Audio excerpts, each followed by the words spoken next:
Drivers, start your engines!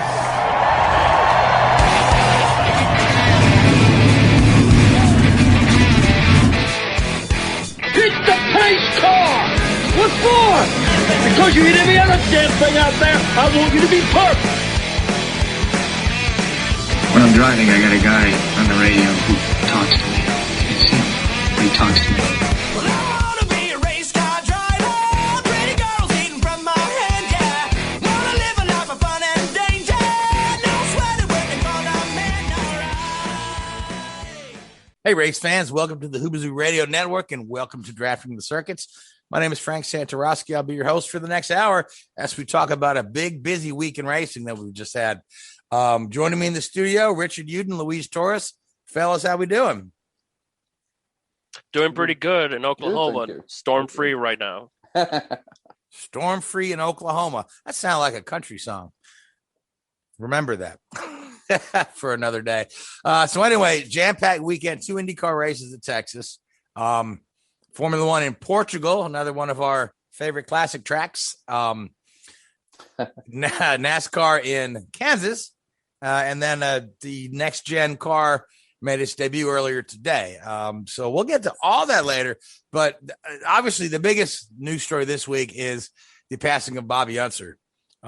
Here's a guy that is truly, one of your motor racing legends. He's from that era where the guys would race anything, anywhere, to either make a buck or to make their name, and Bobby's about done it all. I mean, he's got a Formula One start. He's run stock cars. He's run USAC and Indy cars. Obviously, he's won the championship in USAC. He's won the Indy 500 3 times. Then he was a color commentator for ABC for a number of years. But he just kind of, he's one of those great characters of the sport. The sport has great characters, especially guys from that era, Mario, AJ, Johnny Rutherford, all those guys were great characters. So it's sad that Bobby's gone. And there have been a lot of tributes for Bobby. He just, he really meant a lot to a lot of people. A lot of people appreciated his no holds barred opinions because Bobby would tell you like it is. He even at the expense, he'd call out his own brother. He said, well, yeah, Al's going to drive wherever he's going to make the most money. He don't care about winning. He said that about his brother when he left, when Al left Jim Hall, Chaparral, to drive the Longhorn car. But I've got a couple memories of Bobby. The first IndyCar race I ever attended was at Watkins Glen in 1979. It was also the first road course race staged by the Kart Series. And I did get a chance to meet Bobby Unser in the garage there and got his autograph. It was one of the first autographs I got as a kid. And he ended up winning the race. So I've always just remembered the first IndyCar race I went to, Bobby Unser won. And I just remember it well. And then there was this time a little more recently, 2014. If you've ever met my wife, you know that she will just strike up conversation with complete strangers anytime. She just, that type of person, and people are drawn to her as well. She just loves talking to people. So we were at the Speedway in Indianapolis, and I had strolled away to do whatever, take some photos or whatnot. And when I come back, she's just chatting away with Bobby Unser, just like they've been best of friends forever, talking. And she had no idea who he was. She says, Frank, I want you to, this nice man I just met, he's from Albuquerque. I'm like, you know who that nice man is. but it didn't even faze Bobby that, she didn't recognize him. Sometimes a famous person will give you the, don't you know who I am? But Bobby was just more than happy to just sit and chat with her about the weather and the race and where you're from and those kind of things. So just another thing I appreciate about him. And lastly, my last memory of Bobby I wanted to share is we actually had Bobby Unser on this very show about 4 or 5 years ago. And he was really an interesting interview subject, and he's very opinionated. And then we got him a little riled up talking about racers today. And I just remember his voice got a little louder. He was talking about why, the attendance and viewership in racing may be down because he said that the drivers were the stars back when he was driving. And these days, he said, nobody wants to worship a doggone computer. And I just thought that was hilarious. So Rest in peace, Bobby Unser. Godspeed to you. Louise, what are your thoughts on Bobby Unser? I know you followed the IndyCar series very closely. I know Bobby is before your time, but obviously he's still spoken about a lot. Yeah, a little bit before my time. I think the first recollection of Bobby Unser that I remember vividly, is other than he won the Indy 500 3 times, was simply the 82 500 when he was helping Jose Garza out. He was talking about how, like, what was it, Rick Mears, the front row, the whole Kevin Kogan ordeal happened, that he was saying like they were going too slow, way too slow, and he couldn't believe it and all of that stuff. He was kind of like, he was very vocal about it. And then over time, I saw some of those ABC broadcasts, like he was passionate. He was basically, in some eyes, James Hunt of the Americas. What the BBC and around the world had with James Hunt, we had with Bobby Unser. So their styles are different, but they were very unique to their own. And he was just looking back, it's like he did so many things, like got a great run and drove for Smokey Unit. He did the Pikes Peak thing a lot. The Formula One, you mentioned how he and Mario had that interesting ordeal, how to get from Monza to Indianapolis, I believe. Is that correct, Frank? Something like that. Yeah. Yeah. Which to me, it's weird that the month Monza used to be part of the month of May. Now we associate Formula One during the month of May with Monaco, even though it's not going to be in the same day anymore. But I think in a purposeful way, so people can maybe encourage guys like maybe a Lando Norris someday. Anyway, that's beside the point. But passionate, and then hearing like the Dinner with Razors podcast, and then Robin Miller talking about all those stories about Bobby Unser, like you mentioned about Al, about Big Al, who, like, what Bobby said to him. He pretty much, I remember seeing one of Miller's sources that like he compared Al Unser to Gordon Johncock to Al Unser when it comes to the mechanical side. He's just like not afraid with it. It may hurt some people, but hey, it's his own opinion. He may be right, may be wrong. I don't know. I wasn't around that time to really know, but as somebody that had the dignity and knowledge too, he pretty much was like did it all. Like he was young, but a young kid at heart that was very passionate about a lot of things. And I think that's my grand takeaway, being a late 20s guy, to see somebody do it. And we talked about it off air about guys that won the Indianapolis 500 for multiple teams. Both Al and Bobby have done it.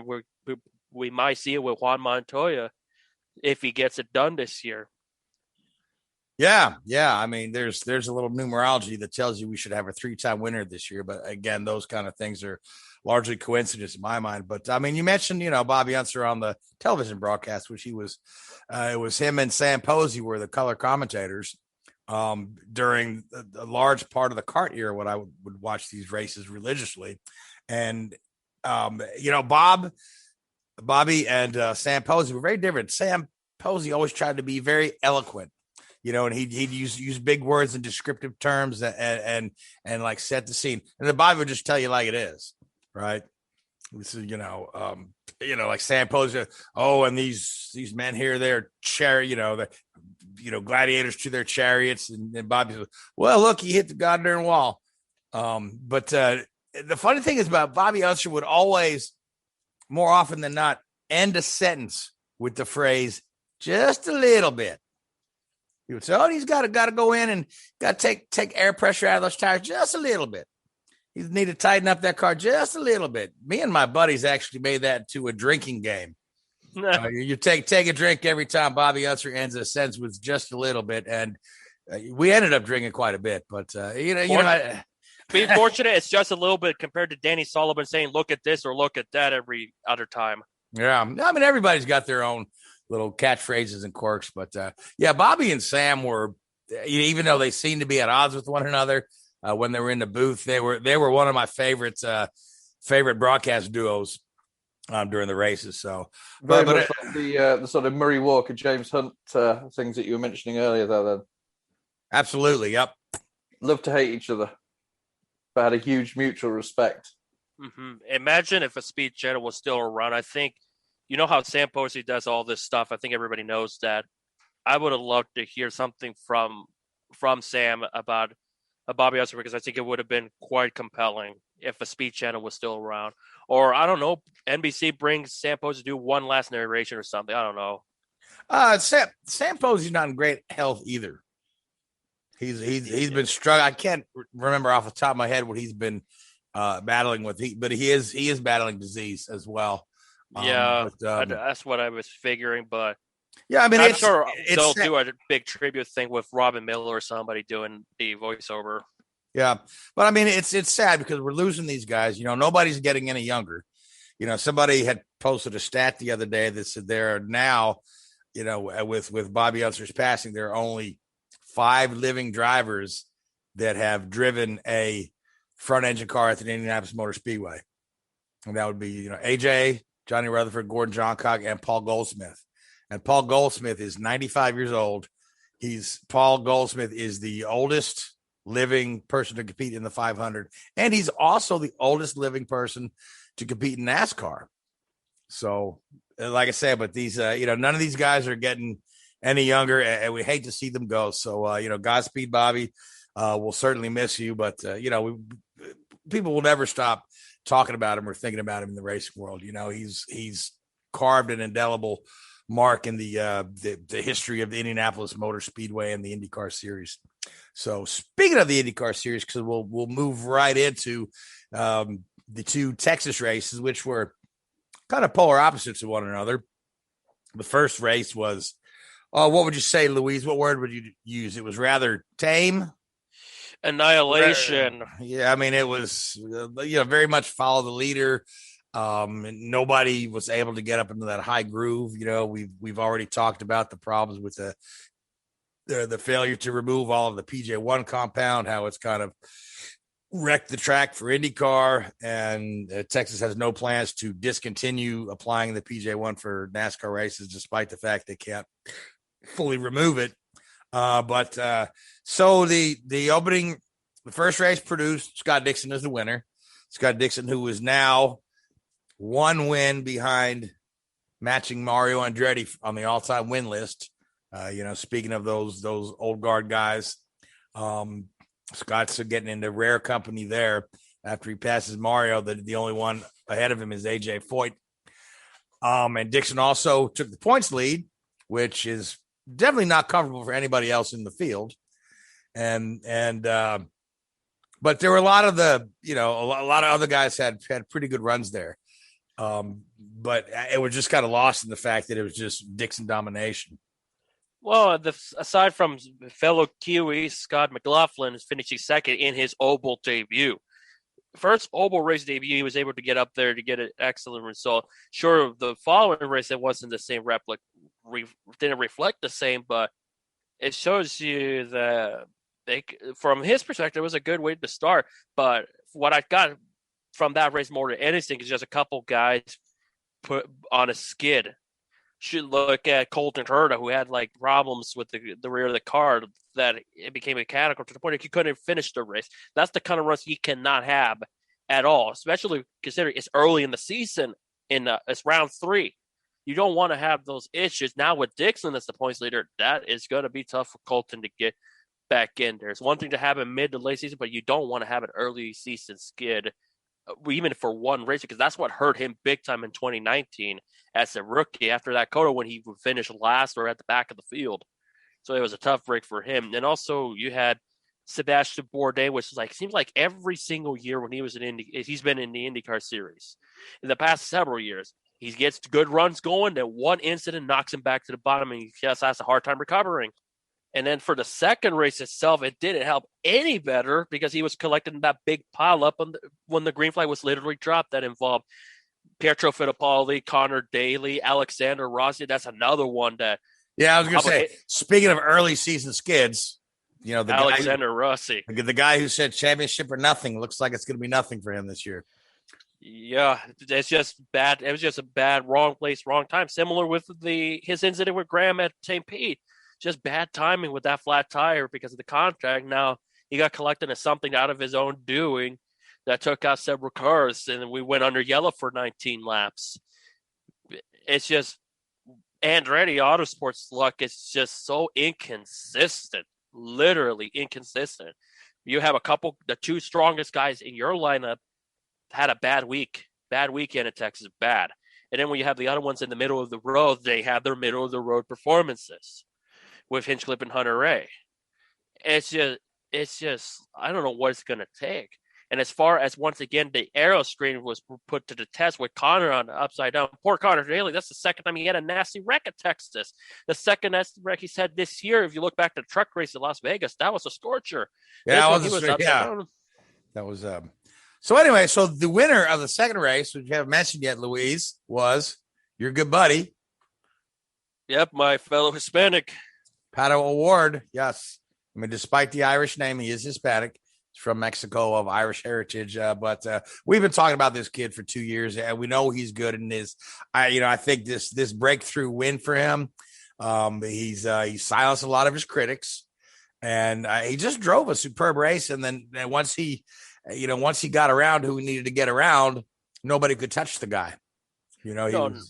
He had the perfect race, because the thing about the first couple races this season is that he's wicked quick, but can he keep himself composed when things don't go his way, or becomes a little bit too aggressive to where his car gets a little bit wild on him. I remember the lone practice session, he had a little bit of a moment with Dixon, almost. That's like, he's quick, he's fierce, just got to put the race together, manage his tires, be the team helping him out in strategy, which that really helped them a lot to be ahead of Dixon and Graham Rahal, who had a superb. He was basically at one point. He's like, Graham Rahal, he's good, so good on those ovals. It's just keep him out of trouble and put him in the right spot, and then boom, he's there. He really gave a challenge on Dixon, but Pato and even Joseph Newgarden for a bit. It's just the strategy worked in their favor far more, especially more so after Felix, Pato's teammate, who too is having an awful start to his new team McLaren, had that loose wheel, and that changed everything. And I guess clean air reigns supreme once more, which is hard to say, which I can't not believe I'm saying that at an Indy car race, because when it comes to clean air reigns supreme, you think of NASCAR. But such an incredible win for Pato, first driver from Mexico to win an Indy car race is Adrian Fernandez. I think it's only Hector Ravac, Michel Jourdain Jr., for the aforementioned Fernandez, and Mario Dominguez to have won previously from Mexico, now at Pato O'Ward.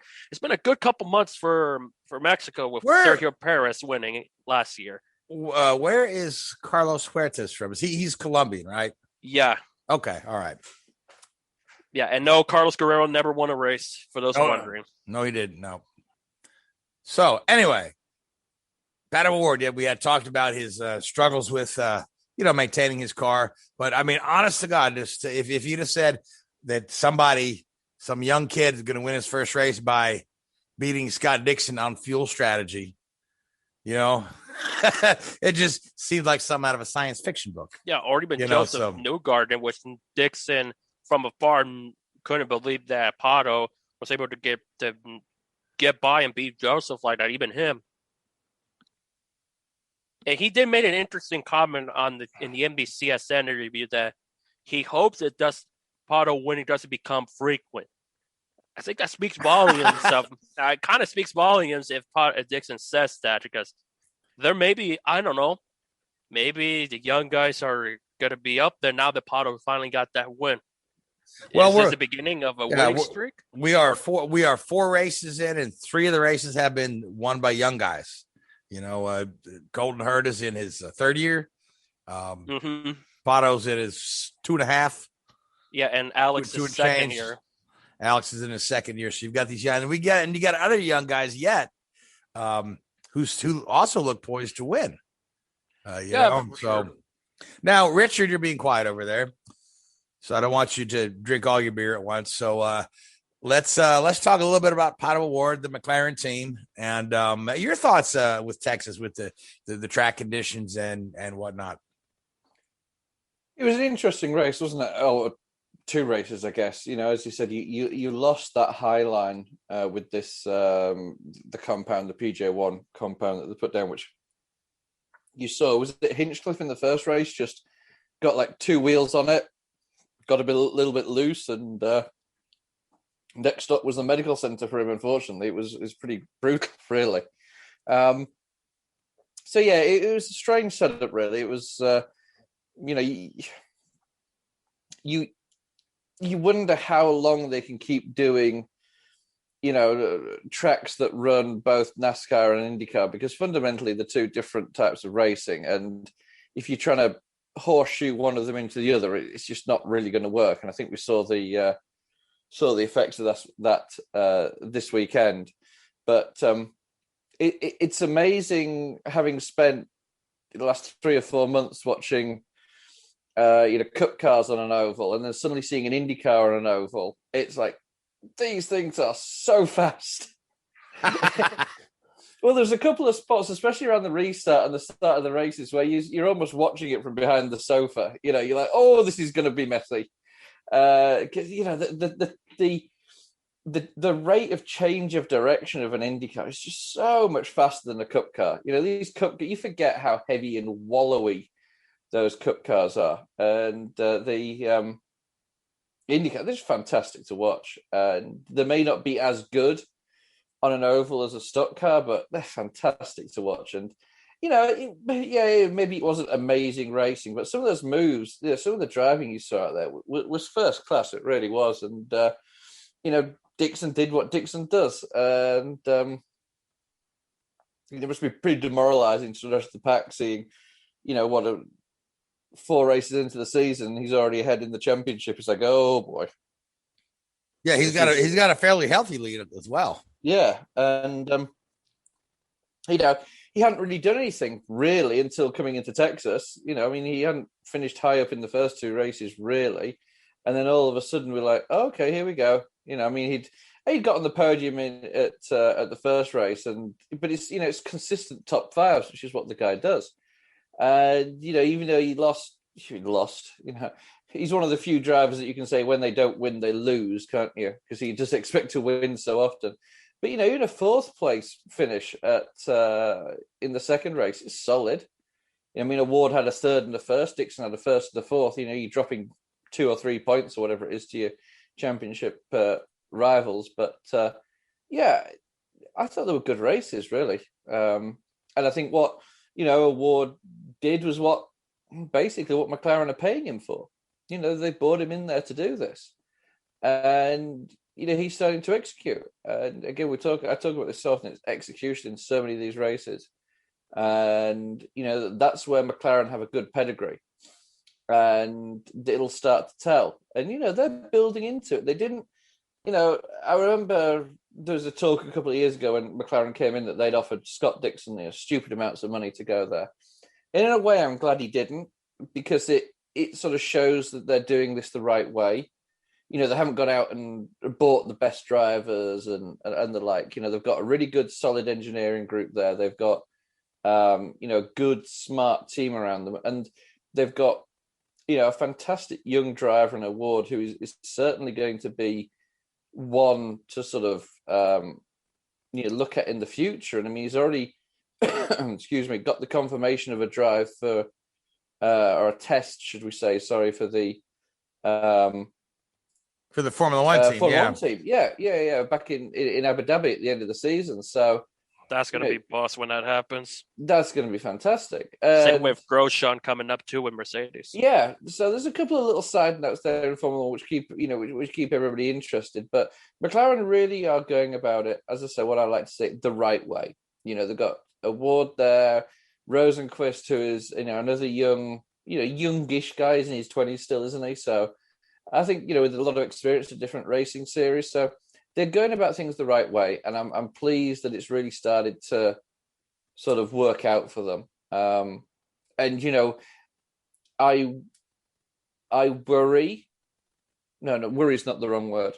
It wouldn't surprise me if next year your big 4 isn't, or your big 3 won't be McLaren, Penske, and Ganassi. I think Andretti are spreading themselves a little bit too thin. And you look at the drive. Rossi could have won the championship. Hunter Ray admittedly has won it, but not recently. Herta is undoubtedly a talent. You wonder whether those guys are going to start being like, okay, if Ganassi or Penske or McLaren put a big contract under our nose, we're going to jump ship, because Andretti just aren't producing the goods week out like they need to be a serious regular championship contender. Yeah, and they haven't been for a number of years a regular championship contender, other than recently, Rossi was gunning for the championship, but he was so far behind Dixon, he was never gonna. Yeah, And 2017 was their last great year. Even Hunter Ray had a mathematical shot at the championship too. Right, But right. But at the end of the day, they keep saying the big three, and it's really been the big two.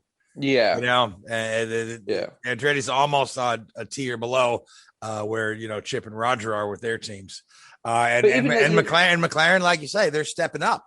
Yeah, but you look at. It's difficult to. You look at Penske, and Newgarden's fourth in the championship with a couple of second places, and Pagenaud, McLaughlin, and Power, they're all in the top 10, but they haven't had that. You want to call it the X factor or whatever you want to call it this year, have they? Something's not quite yet. It's odd. Something's missing there, and I wonder if the whole sort of Indy buyout is sort of maybe distracted them a little bit. I don't know. I mean, maybe that's unfair. Maybe a team like Penske don't get distracted, but I know they've just announced a new partnership with Porsche in the IMSA and Le Mans series. So there's a lot going on there, and you wonder if maybe it's a little bit too much. The nice thing about the McLaren setup is, they've got the name, but also they're remote in terms of the location and their engineering support from the rest of the team. The Formula One team, whereas all these other teams, the Andretti's. I know they've got their Formula E team, but again, they're reasonably. I think they've got an Extreme E team as well now. E team as well now. Yeah, Extreme E team, Formula E. Then of course they've got Life's team, and so they also have a short track team. They run out of the same.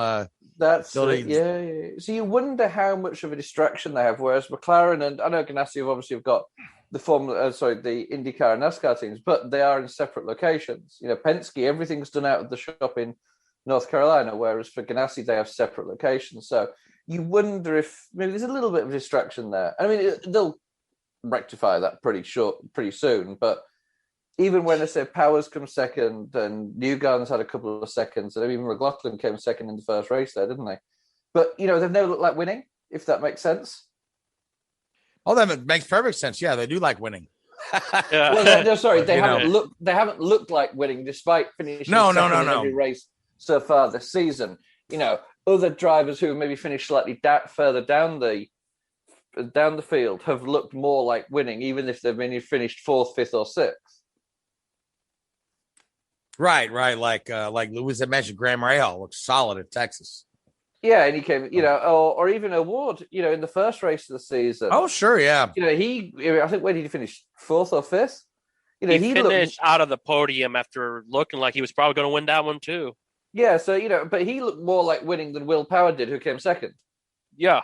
There's something, it's interesting, that dynamic of how it's playing out so far this year, I think. Yeah, that is certainly true.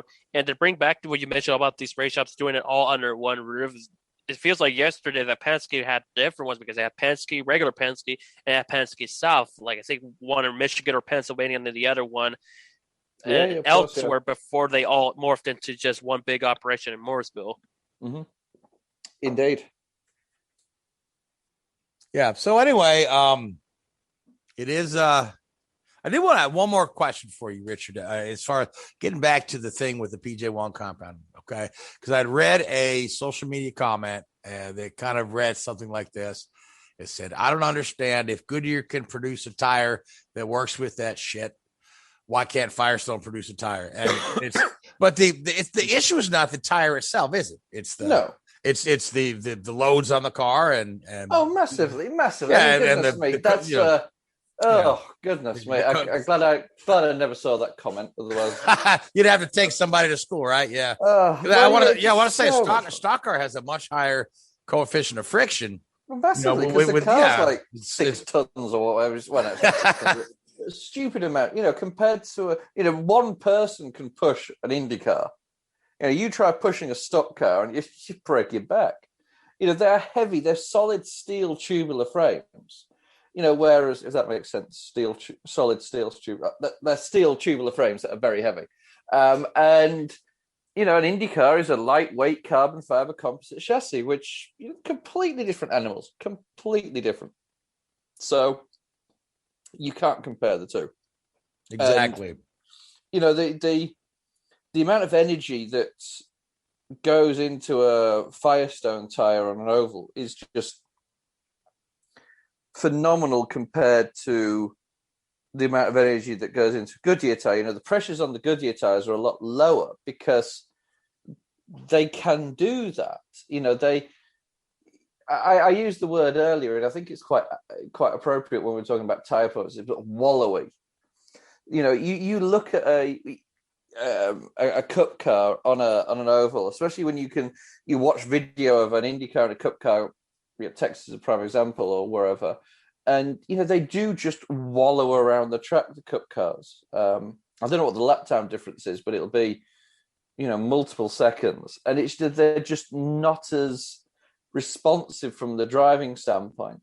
So the loads and the dynamic reaction to the tire is a lot lower in a cup car. In an Indy car, they have to run to higher pressures, which intrinsically give you less grip because you're running higher pressure, because they have to react so fast. If you ran like those low pressures in an Indy car, you'd be in the wall exiting the pit lane, if you even get out of the pit lane, because you'd be running on it just wouldn't work.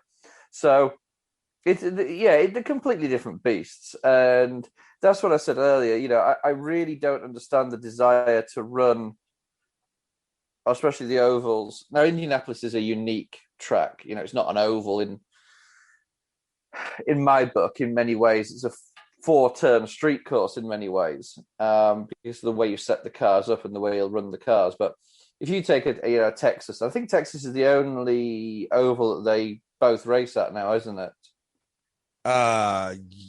Yes. Because I think the Gateway has the trucks, I believe, but correct. The cup cars on the Gateway. Yeah, they have. It's just not the same. I mean, the first time I ever saw trucks in person was at Kansas City or Kansas Speedway 11 years ago now, it would have been. And it was actually a double-header weekend, Indy cars one day, trucks the following day. And, you could just tell the difference, the responsiveness of the IndyCar and the reactionary of the ways the cars react is unbelievable. And, they're just night and day apart. So I almost wish they wouldn't both go to the same track, because it makes it an unfair comparison. Oh, it sure does. All right. Anyway, let's move on. Let's talk about Formula One. Another Hamilton win number 97, I believe. Yeah, 97. And again, one that he had to fight for. Again, it's like this year, Hamilton is proving to all his detractors that it's not just the car. He has put on some brilliant drives this year that it's all driver. And of course, that's the knock on Lewis Hamilton, is that, you could put anyone in that car and they would win. But Lewis is more so this year than in the past. He's kind of demonstrating that, no, this is a lot of me. Yes, the car is good, but another fantastic drive. So let's talk about that Formula One race a little bit. Totally. I mean, everybody has this conception that Red Bull is faster than Mercedes this year, and partly that's come from from Mercedes themselves. And I've talked about this before. It's starting to get a little bit annoying how much Toto and Mercedes downplay themselves. Like, if the race had been one lap longer, we wouldn't have finished the race, and all this sort of crap that they come out with. And Red Bull's 0.3 of a second faster than us. Well, no, they're not. Okay, it's a lot closer than that. And on any given day at the moment, and that's what I think going to be the great thing between now and the end of the season, it's nip and tuck between the two, between Verstappen and Hamilton, and that's how you want it. You want it to be entertaining. And Hamilton drove a fantastic race. He dropped a spot early in the race, to restart after Kimi Räikkönen's wing failure brought out the safety car. Hamilton was back down in third there for a little while, and he passed Verstappen and Bottas on track, which is no mean feat.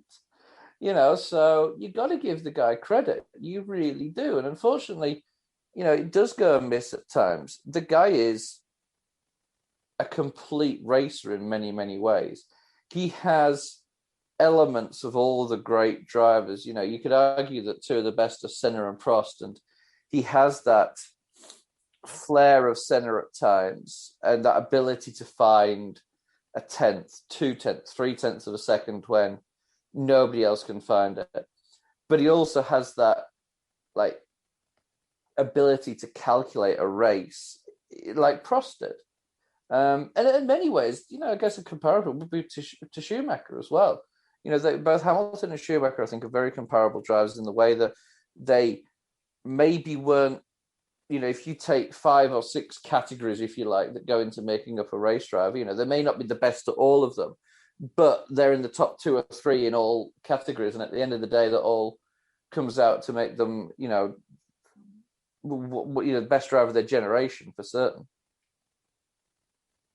Oh, absolutely. Yeah. So now who rounded out the podium? It was Verstappen second. And Bottas came in third with Bottas came Perez. Third, yeah. Perez in fourth. And Perez did a good race, drove a good race. And I was talking to one of the guys I was watching the race with actually on Sunday morning there. It's like, that drive is why Red Bull picked Perez over Albon, because Albon, it just wouldn't have worked for him. He just wouldn't have been able to, get that done. Perez had a bit of a rough weekend in Imola, 2 weeks prior, but he stepped up and he had a great finish this weekend. And people saying, "Oh, Red Bull kept him out there on the, on that really long stint at the start of the race to try and block Hamilton." What? No, they didn't. If anybody knows anything about Perez, he's the one guy out there that can, take a tire that can last 30 laps and make it last 40 laps just as we, he's fantastic tire management. So you're always going to see that, if he has an option, if Perez has the ability to go long in a stint, he will do it. And, it showed it at the end there. And I thought he drove well. Did he win the official Formula One driver of the race poll? I think that was a little bit optimistic. I think there's a lot of guys who probably drove better than him out there, but he did a solid job. And again, that's what Red Bull picked him up for, to do a solid job. Yeah, you've got to have that Constructors' Championship in mind. You've got to have a solid number 2, and Albon just wasn't the guy. Unfortunately, not. No, for sure. Now, speaking of solid number 2s, there's some chatter that Bottas may be replaced by the end of the year. Is there any legs to that story, or is that just no? I haven't heard much about Bottas's future yet. I think there's one move that we could see. If you take all the drivers' contracts that are out there at the moment, I think the one guy that may break his contract or mutual termination or whatever is Vettel. Something's not right. He doesn't have that mojo or whatever you want to call it, and he hasn't had it for a few years really. Which is a shame. He hasn't had it since Hockenheim 18, if you want to go that far in my book. Well, yeah, when he stuck it in the wall, in the rain. And maybe that's what it is. We all know that race drivers, like all athletes, are very fickle individuals. But yeah, there's been something missing there for a while. And he had a few good races in 19 there when the Ferrari was reasonably competent. But, Leclerc was sort of showing up a little bit there. And, there's something missing there. Does he really want to drive for Aston Martin? Is he all about turning Aston Martin into a championship-winning team? I mean, for a start, I don't think in the next 5 years Aston Martin will be a championship-winning team. To be brutally honest, I know they're investing heavily. They've got a new factory there at Silverstone, which is going to be the breaking ground. If they haven't broken ground, then already they will be soon. They're investing heavily in new staff. So yeah, they're certainly trying to create something. But you look at it, everybody's investing in new stuff. At the moment, Williams are investing heavily. Alpine are investing heavily. Mercedes always have a good investment. Red Bull are investing heavily on their new engine side. So there's a lot of everybody's doing what Aston Martin claim to be doing, as if they're the only ones doing it. So I if they stick with, and I'm not being disrespectful because I think the guy obviously has grown into it, but if they're sticking with Lance Stroll as their driver. They're putting all their eggs into the Lance Stroll basket. It's like, yeah, that's not going to happen. As much as I think he's a nice guy, I'd like to see him do it. He's just not. Again, he doesn't have that edge and that little bit extra that you need to be a championship driver. And if he does win the championship by some miracle, I hate to be one of the people that ever says, nobody deserves to win a championship when they do deserve it because they've got more points than anybody. You do question it. You think, is he really all that? And so it hasn't happened really much since, deep into the 70s and early 80s when you had Scheckter and Alan Jones winning the championship, but afterwards they didn't really do much. Yeah, I mean, people sort of questioned Damon Hill a little bit, and Button winning the championships as if they're or even Villeneuve, because after '97 he hadn't won anything again, really. Yeah, well, he made that made that move to the VAR team, which was probably a bad move. Should have stayed where he was. Well, then the other one that always comes to mind is KK Rosberg, who only won a championship by default because Villeneuve perished in an accident, and then Pironi way ahead was severely injured, and for sure. And then he almost lost that one to John Watson, who's a perennial, second place, number two. Carlos Reutemann was in the mix around that time, or a little bit beforehand.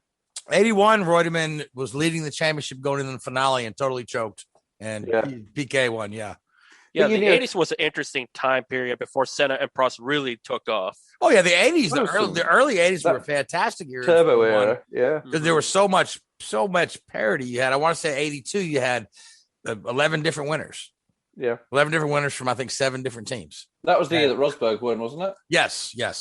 And that's one of the reasons we won, because the wins were so spread out amongst everybody. But Pironi would have won that had he finished the season. Matter of fact, Pironi was still leading the points going into the finale after missing 3 or 4 races. Yeah. So. And that was the year with the San Marino race, wasn't it? When 3 cars entered or something. It was the Fokker disagreement, wasn't there? I think very early in the season. Yeah, I think it was wasn't that 81 and 82 was the fallout with Villeneuve and Pironi, or was it the same race same year? That was in 82. Yeah, because the Fokker one must have been the year before then. No, I'm just looking at it now. That was 82. Okay, so you have Fokker and then the Ferrari fallout. Yeah, that was a bleak. Then unfortunately, Villeneuve was killed the following race in Belgium. But going back to I hate to sort of cut Gilles Villeneuve off there, but that's exactly what Pironi did to piss him off. Well, very true. But going back to the current state, if Seb doesn't complete the season, I think he'll complete the season. But if he doesn't extend it, or if he does terminate his contract, I could quite easily see George Russell stepping up into that seat. I think George has to, as much as I hate to say it, because as you all know, that I have a very soft spot for them, George needs to leave Williams.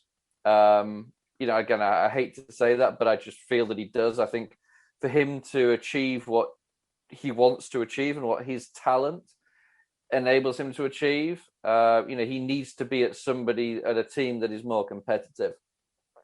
He needs to be with a team that's backed by a major manufacturer as the factory team. And a strong number one, because let's face it, with Lance Stroll, yes, he's viewed as the number one driver. In my opinion, George would. Oh yeah, no, take that's Stroll what I'm saying. To the cleaners. Yeah, no question. If George goes there, he has to be the number one driver, because they have Vettel as the number 2. Yeah, despite being the marketable name. Right, yeah, exactly. Yeah, because they showed that in Portugal, where Stroll got the aero upgrades and Vettel didn't, which Vettel was quite vocal about. But no, I think that Williams will be successful. They will achieve some strong results in the future. I think they'll progress up through the field, but it will be not next year or the year after. It's going to take 3 or 4 years. As I say, they've got a big recruitment push going at the moment. It'll take a while for that to come to fruition, but I think they'll get there. It's just going to take time, and I think George needs to go somewhere. And I think if there's going to be a big change in driver position next year, and Mercedes do decide to keep Bottas, then I think I think he'll go to Aston Martin there. If Bottas does leave, if they do decide to go another direction, you think they've got to look at Russell. Would Bottas go to Williams or would Bottas go to Aston Martin? Again, they're all the rumours that have been talked about. Who knows? I think Bottas at Williams would actually be quite a good fit if they want to improve, develop, and maybe keep that strong, close relationship with Mercedes. I just think I don't know, something just doesn't sit right with the whole Aston Martin thing. Maybe I'm being, a little bit, I don't know, but something doesn't sit right. I haven't seen where they've moved the needle at all from when they were Force India. Honestly, yeah, they're at a bad position. They're not doing too well compared when they had the quote unquote carbon copy of the Mercedes last year as Racing Point. They're not really in the mix in the top 5. They're barely cranking on the points. As much as Vettel had that good qualifying performance this past weekend, the race performance is still not there. No. Exactly. So anyway, we have the next week off, right? No, we're in Barcelona this weekend in Spain. Mm-hmm. Okay, yeah. So you care to pick a winner for Barcelona then? Oh, good grief! Which one is it? Let's go Verstappen. I mean, you can. Geez, it's like, yeah. Picking Formula One is like, yeah. It's either Lewis is going like to win. Picking a toy cost, isn't it? Really? Lewis is going to win, or something weird will happen. It's kind of bad now, is it? It's not quite that bad. Not quite bad. Yeah. Red Bull's a lot closer than they have been. Yeah. But it's Catalunya. Yeah, it's going to probably go one or the other. It's going to be competitive or fierce and unpredictable, or just plain vanilla. Yeah, I think it's going to be the latter of those two. I mean, unfortunately, Catalonia is one of the circuits that the drivers and the teams know so well that it's going to be, they know exactly the setup. Barcelona, because everybody tests there so much, you've got your setup within single-digit percentages, in terms of your ride heights and your pressures and your wing angles and all, everything that you can change on a car. You're not going to throw, you're not going to change probably more than 5%, if not 2%. You're going to be fine tuning for the weather conditions in terms of temperatures and wind speeds, maybe. They know exactly what the cars are going to do around there. So that's a good and a bad thing for the race. Exactly. Now, Louise, who do you like? Since Richard picked Verstappen, I'm probably going to go with Hamilton on this one. So then you leave me for the something weird happens pick. So I'll say maybe Bottas wins this one. So it's just to shut up everybody that's trying to put him out of the car before the season's up. So anyway, so NASCAR was in Kansas, and one of the most interesting race titles we've seen.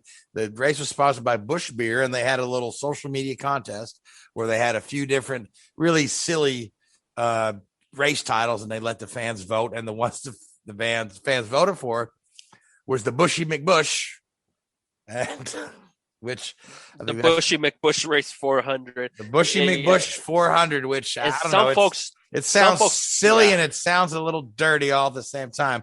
But wouldn't you know? Some people don't even want to call it that. Some people are saying the Anheuser-Busch 400 or the Mark Sebeka 400 is like, it's the Bushy McBush Race 400. Bushy McBush, which is funny. I like anything that's a little clever and funny, But wouldn't you know, Kyle Busch wins the Bushy McBush race, So, but Kyle, he kind of was almost gifted it. The way the final sequences kind of played out. What do you think, Louise? It felt gifted, but Kyle had a good car all day for the most part. It was just Kyle Larson and Denny Hamlin was the two imposable threats to him.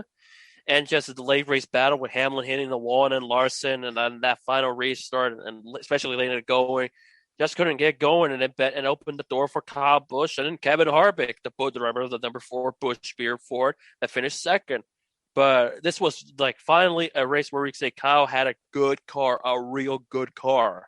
We talk about over the past year how the pandemic has hurt Kyle with no practice in qualifying. And also he got that chip on his shoulder that he had to have a strong performance, because whatever that's going on with his wife Samantha and all of that, it was an emotional win. And also probably sometimes when you have something unfortunate happened on the family side or the personal side, you'll see them step up the game. I feel like Kyle really stepped up his game, but the car was solid for the most part. Not the best one, because I give that to Kyle Larson, who was my driver of the day for last Sunday.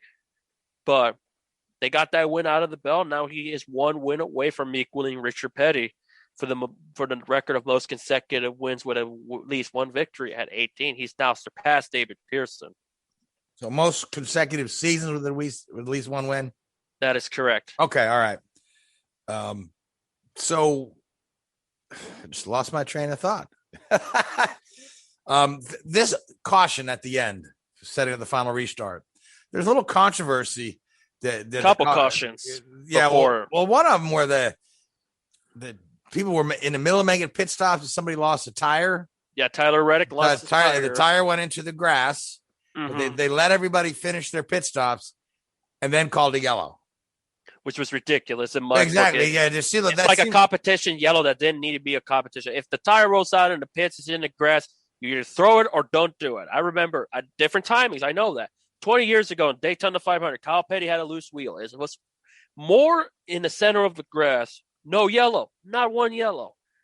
But, of course, safety and regulations. I imagine after the fallout with one of Marcus Ambrose's crew member at Atlanta, they don't want to play that game. They want to be careful. But if that tire rolls out, they should have waved the yellow right out of the gate. Right out of the gate, issue. Yeah, if the whole wait people got hosed, if people got hosed, that's too bad. It would have benefited Chris Buescher for sure, but hey, that's just the nature of the beast. The fact that they did it after everybody done is like, what was the point? They should have done it then, or none at all. Exactly. Okay. So you agree with me on that. But we do have about 9 minutes left in the show, and NASCAR had the big unveil of the 3 different body styles for the next gen car. And Louise, did you get a chance to look at them? Yeah, I barely made it in time after doing some karting in Oklahoma and all that, get the Burger King and all that jazz. There are some nice looking cars. Of course, the new gen was unveiled with Chase Elliott representing Chevrolet, the Camaro ZL1. They dropped the 1LE thing is not going to be a thing anymore. Joey Logano representing the new Ford Mustang, which in my opinion wins the most aesthetically pleasing looking car because it does look like its counterpart. And Denny Hamlin representing the Toyota Camry. Some people were saying, oh, what about the Supra? Based on that announcement, David Wilson, the president of Toyota Racing Development, said he liked the idea of having 3 different styles in all 3 series, with the trucks being the Tundra, Xfinity being the Supra, and Cup being the Camry. Yeah, I kind of agree with that marketing strategy. If you're in 3 different series, showcase 3 of your models. Yeah, is it also the? Oh no, it's not the Camry. Is it? I was going to say it's the biggest selling car of all time. It's the the other Toyota. Not Camry. The Celica? Corolla. Yeah, Toyota Corolla is the biggest selling car of all time. So yeah, I'll shut up now. Carry on. Okay, no, Richard, what are your thoughts on the next gen car? I know you've worked in NASCAR, you've worked on these cars extensively. I feel like they're making a lot of strides into the 21st century finally. Yeah, they are. Now, obviously, it's going to alienate the old. I was just reading, even one of the leading, motorsport.com. Probably one of the, if not the leading motorsport publication globally, and even there was like some, we need to get Toyota out of NASCAR. They got no place being an American. I said, get over it. I get sick of hearing that. You know how many Toyotas are made in the United States? Exactly. Their main base is like what, Kentucky? Even the back bumper, Barry Kirby, like the back bumper now even includes the Kentucky license plate in the back of a Toyota. Right. Yeah. The Camry is made in Georgetown, Kentucky. Yeah. And of course, at the same time, Chevrolet and Ford build a lot of cars overseas as well. There's no Mexico. Even Dodge was now kind of an Italian base. But all these Dodge are owned by Fiat. All these major car corporations are essentially global companies. Of course. Yes, they may have origins or be based in a certain country, but they're all global companies. And this whole, this is this feeling, I don't know, we don't want the rice burners here, and this should be just for Americans. Just like, get over it. Yeah. I mean, I'll tell you. I worked for a Swedish automotive manufacturer, and one of the reasons we struggle to sell our products in the US is because, that's a foreign brand. But we are the only company that produce our particular style of vehicles solely in the US. All of our major competitors, who are US themed or US companies in quotation marks, all produce their vehicles outside of the US, whereas we, as a Swedish company, produce all of our vehicles in the US. And it's such a difficult thing to get out. But anyway, we're not going into that tonight because I'll be here all night on that one. Yeah, I was going to say, that's a little off topic. Yeah. Yeah, I was going to say, I didn't know Volvo were interested in something in America. No, if it is Volvo. It's their trucking department anyway. Volvo trucks. Okay, yeah, makes sense. Yeah, we produce, Volvo Trucks produces their, all of their trucks in North America, whereas our competitors produce, in other parts of the world. So if anybody out there is looking to buy a big Class 8 truck, go and buy Volvos. Anyway, that's my plug for the night. Sorry. So in terms of these cars, I think it's, as you say, you've got to keep moving. You've got to keep moving forward. And, it's sort of interesting, you made those comments earlier where, Frank, where you said you had, Bobby Unser on the show a few years ago, and he was saying, races shouldn't be won by a computer. Well, you know what? You're right. At the end of the day, the driver still has to be the, determining factor. But we live in a computer age. We live in the world of computers and computerized systems. Everything, how many computers do we interact with on a daily basis? Hundreds probably in our daily lives. Everything from, our phones to the TV to even, in your car, you've probably got 5 or 6 different computers at least. Unless you want to drive an old 1960s truck, which is what people want NASCAR to be. We've got to move forward. And I firmly believe that NASCAR needs to do more to sell this side of things. They're losing their fan base, because the guys, that, not being funny, but that generation is getting older, and you hate to say it, there's less of them around to watch NASCAR. Guys in the 70s and 80s aren't going to go and, spend 6 hours freezing the backsides off at Martinsville in March, are they? It's just the way of the world. You've got to, mind you, not many, 20-year-old kids are going to do the same thing, but you've got to, sell it as a new product and something new and exciting and different. And I believe this is the right step. And now they've got to market it different. They've got to market it almost in the same way that Formula One does. You look at all the commercials that Formula One has for, Lewis Hamilton has this CrowdStrike stuff. Hewlett Packard are big sponsors in there. There's a lot of technology companies involved in Formula One, and they market it based around that technology that they have. Yeah, even in car back in the day with Eds and all those computer companies. Yeah, they still do that in car. You see the Honda stuff that they do in car. It's. Mm-hmm. They're pushing that side. I think they've really got to pick that up now and really push that, because if they don't, you're just going to get in this gradual decline and it's not going to get better. They've got to make the first steps now to have this new product and really, really push it. Yeah, one thing to bring up is also they're going to like a single, like sequential gearing, a single lug. There's a lot of new changes to. Not just for advancement, but also safety as well. Yeah, and I think it was Denny Hamlin that mentioned it in the Zoom call after the big announcement that it's going to put a lot of more to the driver's hand, a lot of controlling their own destiny type of board deals. But also, there's some saying that because at a viewpoint to where they won't know until much later in the season once more testing comes along to get a good grip of the car. Like Chase Elliott brought up that. It may not feel any different than what they're dealing with now on the road course and like Pocono where gearing is involved, but some do. It's just a difference of who's done it and who has yet to do it. So probably once the fall comes along, we'll know more. I'm pretty certain you'll see a big difference in the cars. They've got a lot of new concepts going in here. Sequential gearing is going to be a huge thing. Just how you drive the cars. I think it's going to be a lot more drivable on road courses. Almost like an IMSA vehicle, in many ways. Yeah, that's what I was I heard IMSA, I heard supercars as well, which would probably you think maybe Truex could be an early adapter based on You- who well, they you had know, in the past as crew chiefs. I mean, you look at exactly. You look at James Smalls, who's the crew chief at Futterix. He came from the Aussie V8 supercars, and there's a couple of other guys that have come over from Australia in that series. And there could be some pretty big similarities. And some people are tuning in. I think if memory serves correctly, Matt Weber is looking more into the supercars because that could be a possibility how the cars will run.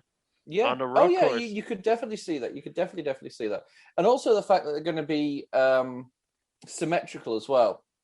I know NASCAR have gone a long way since like the 90s when you watch those cars going down like a back straight somewhere and they're at like a 20-degree angle almost going in a straight line, and each side of the cars bent and twisted and contorted. These are, from my understanding, going to be perfectly symmetrical cars. So drafting is going to change quite considerably, I think. Other things are going to be different in there. They got the composite bodies, so and also they have a 7-car cap per race per team. I'd imagine cars, and that'll be interesting as well because now typically what you'd find is.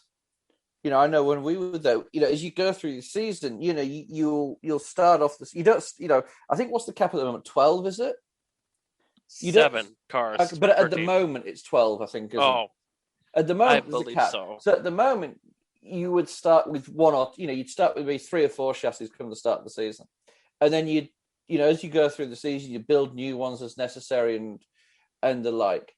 But you'd tweak on them and you change them, and you'd find actually we've got a different suspension mount geometry, or we're changing some of the front clip or the rear clip or whatever it may be, just to give us a little bit more compliance or give us a little bit more area to work in. And obviously now these are all a uniform chassis which are going to be made by Dallara, and it's just going to be like, okay guys, this is what you got, get on with it. Which I think that's going to be a huge difference as well. What you start the season with is what you end the season with. There's going to be very little. And it's going to be hard for the crew chiefs because, certain crew chiefs, especially some of the guys that I've worked with, they don't fully understand the concepts of engineering at times, and they think what they're doing is this like black magic stuff.